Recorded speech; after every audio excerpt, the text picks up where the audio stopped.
What's up, YouTube? So, today's the day.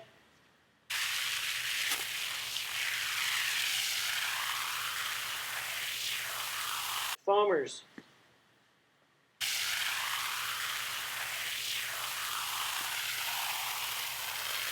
Pre-orders are happening today. With, I don't know where to start. So with the foamers, we're gonna change up how you order a keg. Let's just start with that. So when you go and you build a keg now, we'll have common ready-to-use kits, which is what we've always offered.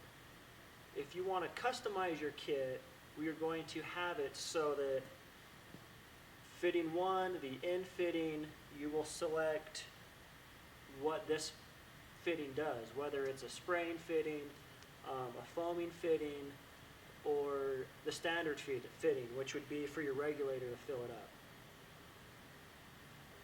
If this fitting changes outside of the standard, you will get a lid with a fitting on it to pressurize your keg, okay? But to give you that option to fill it. So, that being said, if you change the in fitting, you cannot have a tire chuck lid.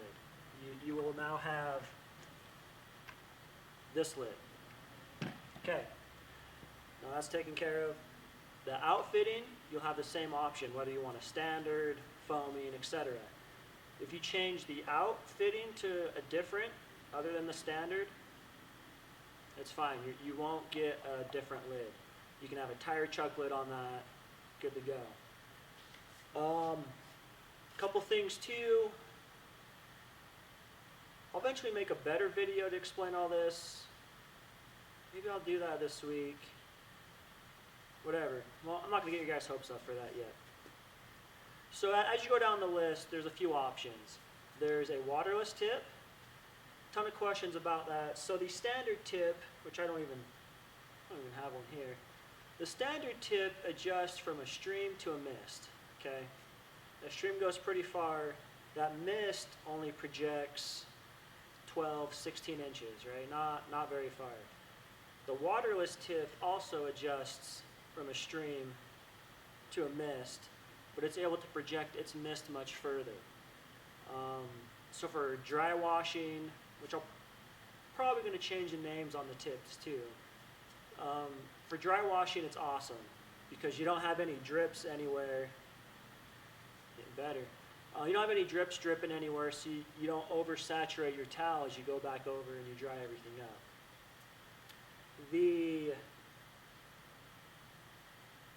foaming tips, discontinued. Unless if you guys really want me to offer both. When you have the foaming option, it kind of makes that side more dedicated to the foaming. So if I have any requests to keep the foaming tips, I will. But my intentions as of right now are to discontinue them. The gun style sprayers are also discontinued. So in the standard sprayer, it seals right here from the pressure, right? Meaning you can take the tip off all day, switch tips, whatever. The gun style sprayers sealed behind the tip. So to switch out the tip, you had to depressurize the hose, and then there's a special O-ring right there that's sealed. And if you lost that O-ring, yeah, it was a disaster. Received a lot of complaints about them. So we went back to old reliable and got rid of those. Sorry, not sorry. So yeah, if you guys really, really want, well, no, I'm not even going to cross that bridge. This is the sprayer we're sticking with. So, as you go down the list, just going off my memory here, at the very bottom it's internal pre-filter. It's a pretty coarse strainer. It goes inside of the tank. It's more to catch big items, right? Big chunks that might fall in and get pushed out. There's also a strainer that catches a majority of everything.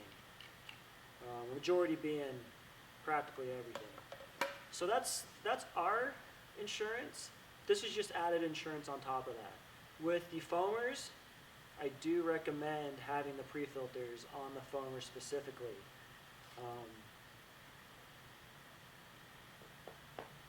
And the tire chuck lid, again, I don't have one here, but the tire chuck lid, it's just another lid, but instead of a fitting, it has a tire chuck. So you're able to pressurize out with a tire chuck as you would a tire. So you pressurize, check, just a second way of pressurizing. As far as the options, we'll have retrofit kits to adapt, etc. When you get a retrofit kit, it'll come with a tube and a handful of parts and pieces. Whether you want it on the inside or the outside depends on whether you'll get a lid or not. If you want it on the inside, you'll get a lid. And I'll make another video that goes a little bit more in depth. Let's talk about the foamers. So, these 3 kegs, they're all set up with the super foamers. Again, when you order it, you'll be able to customize which fitting does what, whether it's the standard for that side, spraying, foaming, etc. So the reason why they're dedicated to their side is because there's parts inside that charge the hose with foam, and then we've made inserts that you put in the tip that create a thicker foam with dedicated tips to the foamers. When you go to fill these and pressurize them up, more air volume is better because they use a touch more air, but we've played with this so much now that it's not as excessive as it once was. The ratio on air usage is almost equivalent to before, but it still uses a little bit more air. So I would go half and half at the most, or at the least. If you can go a little bit more, go a little bit more. I posted a video last night that we foamed a Subaru Forester, and I was able to foam the whole Forester with this keg, actually, with 1 gallon in it. 1 gallon in a 1.75 gallon keg, I mean, it's that 60-40% ratio, right? So it is doable at that ratio, but you have a little bit more kick with more air volume, if that makes sense. So when you go to fill it, you pressurize it up, etc. Because of how the hose gets charged when you use it, if you can keep a continuous momentum of flow, you'll have a more consistent foam coming out. We'll spray it in a minute and I'll show you. With longer hoses, that amplifies just a little bit. So if I guess what I'm getting to is, I wouldn't go and get a super foamer with a 100-foot hose, because you have to purge that hose every time you're going to go back to reuse it, because all the charging, all the pre-charging that goes on in the hose, it's all going to settle down and there's not going to be any foam in here, right, after so long.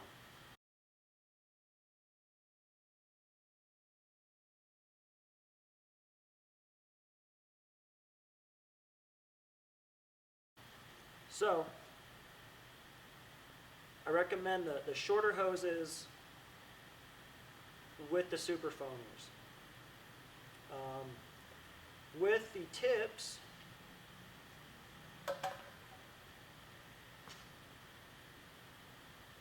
you'll get 2. These are pre-production, so that's why they're both green. The production ones will be different colors, hopefully, depending on when you pre-order, etc. Depends on what colors you get. If you look at them closely, one's big, one's small. The reason for that is when you foam like a tire or rim, you don't need the big one. It's so ridiculous. It'll come back and just cover you. So for the smaller stuff, tires, engines, etc., use the smaller tip. Works awesome. For foaming like cars, bigger things, use the bigger one. It's weird. It doesn't sense me walking that way, but it senses me walking this way. Lights.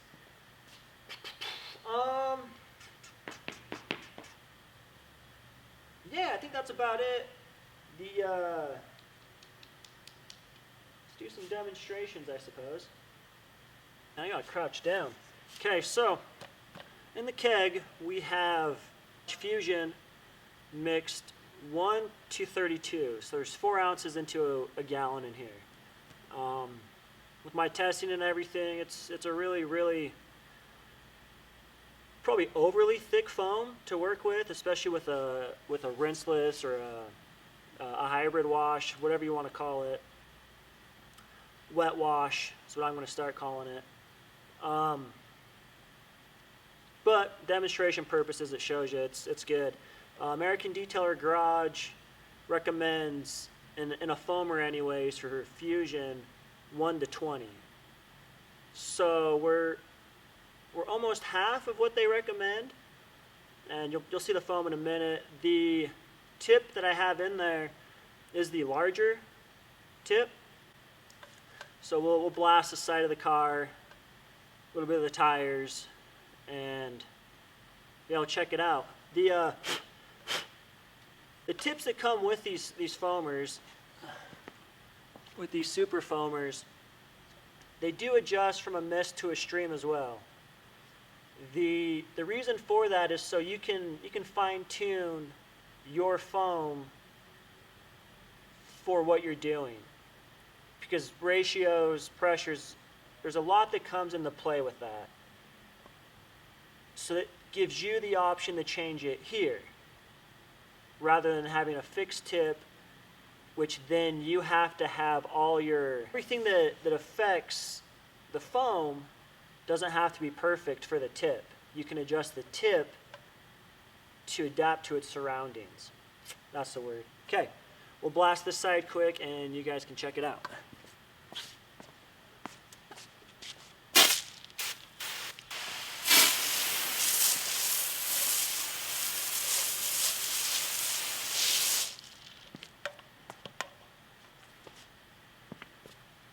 It's all real time.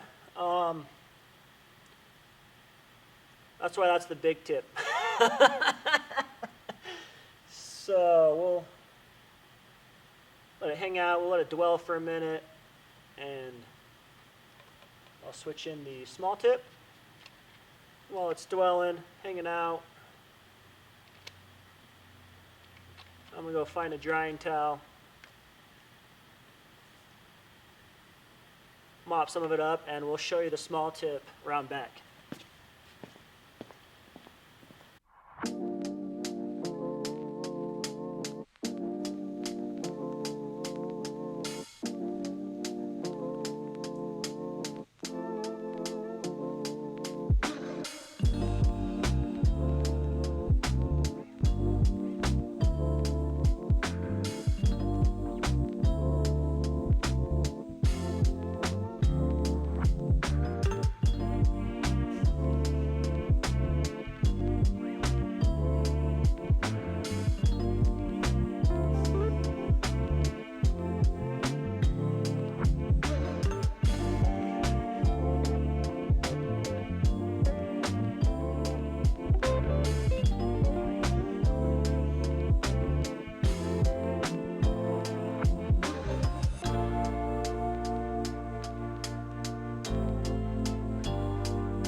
got sidetracked blabbing over there. So I'm going to go ahead and dry this side. One thing really quick I get from a lot of guys, with Fusion, it's not like most foaming soaps. It was designed to be able to be wiped up like a traditional rinseless wash or rinseless soap, right? So you can just dry up Fusion just like you would any other rinseless product, right? I'm not going to start naming names, but you get what I mean. So yeah, that's why I dry up a lot of Fusion in a lot of my videos, because that's what it was designed for. So dry it up, and we'll go and we'll blast another tire with the smaller tip.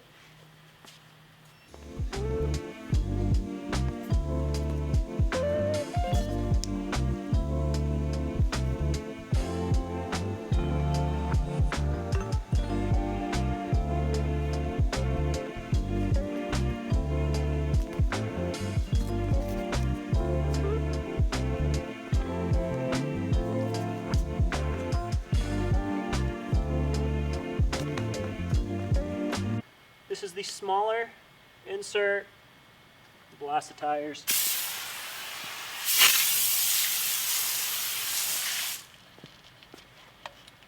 Much more controllable. I mean, given I guess I blasted part of the car too, but I wasn't really trying to miss it either.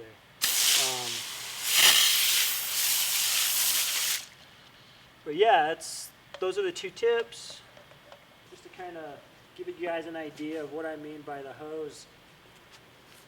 Shorter the hose, the less reaction in charging. It's obviously a short hose, 5-foot hose. Like, it just takes a second. You let it sit.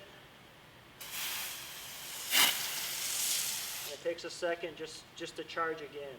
But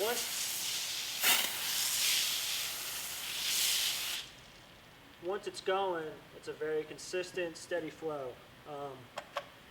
Switch everything over to a longer hose.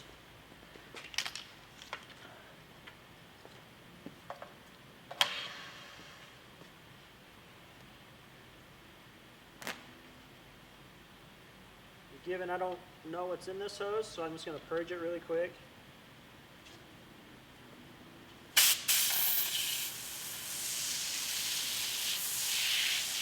Sweet. And again,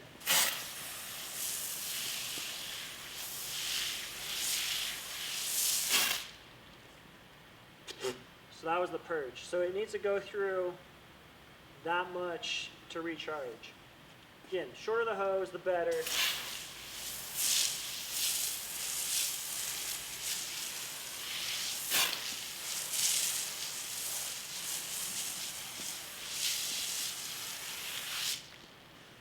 Still very nice thick foam.